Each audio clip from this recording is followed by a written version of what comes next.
अच्छा ये बताओ कि केवल खाना खा लेना आवश्यक है, ज़रूरी है, या फिर खाना को पच जाना भी आवश्यक है? तो खाना खाने से ज़्यादा आवश्यक और ज़रूरत है उसको पचना। अब ऐसा नहीं कि केवल खाओ ठूसो और उसके बाद पचे नहीं। इसीलिए आज हम बताने वाले हैं कि पाचन की आवश्यकता क्यों है, नीड ऑफ डाइजेशन। तो इसको समझोगे ध्यान से और बताओगे कि ये समझ में आ रहा है कि नहीं आ रहा है। सबसे पहली बात कि भोजन जो है ये जैविक क्रियाओं के लिए ऊर्जा का स्रोत है।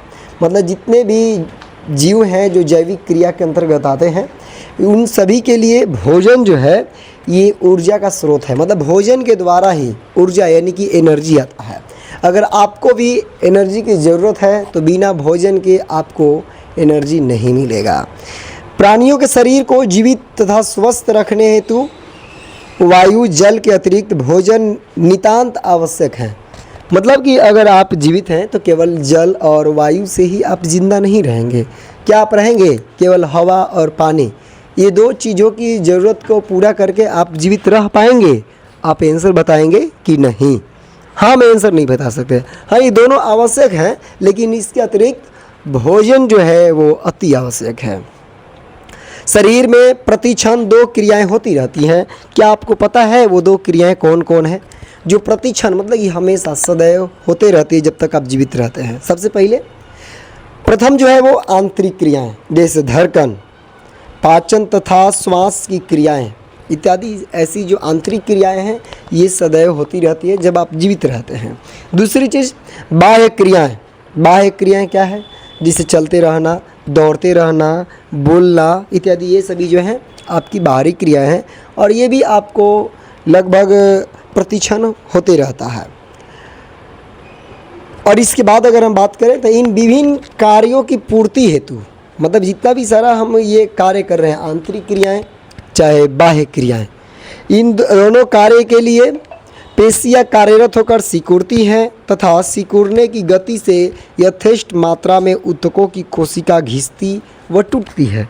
मतलब कि जैसे धड़कन ही अगर हमारा है तो ये सिकुड़ रहा है, फैल रहा है। तो इस प्रक्रिया में क्या है कि बहुत सारे ऐसे सेल्स हैं जो टूटते हैं,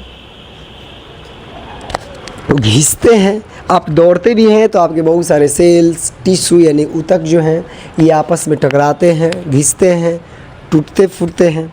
अतः इसी कमी को पूर्ण करने हेतु भोजन परम आवश्यक है। मतलब कि आपको ये बात पता चल गया कि भोजन आवश्यक क्यों है। अब हम आपको बताएं कि भोजन ही है जिसके द्वारा रक्त बनता है, आपके अंदर जो खून है, तथा रक्त शरीर में घूम घूम कर अंग प्रत्यंग को कोशिकाओं को आवश्यक निर्धारित भोजन तक पहुंचाता है। सोचिए कि रक्त जो है यही शरीर में घूमता है और घूम घूम करके अंग प्रत्यंग तक कोशिका को क्या करता है? निर्धारित भोजन पहुंचाता है। मतलब जिस सेल्स को जैसी आवश्यकता होता है उस तरह से रक्त ही पहुंचाने का काम करता है। यानी कि बोल सकते हैं कि सेल को जीवित रखने और भोजन पहुंचाने का काम जो है ये रक्त का होता है। यदि रक्त में शरीर को पुष्ट रखने हेतु उचित पदार्थ होते हैं तो शरीर पुष्ट बना रहता है, अन्यथा रोगग्रस्त हो जाता है। मतलब कि रक्त में अगर पुष्ट रखने योग्य शरीर पोषक तत्व हैं तो शरीर पुष्ट रहेगा, स्वस्थ रहेगा। अगर उसमें कमी आया तो समझो कि वो शरीर को रोगी बना देगा।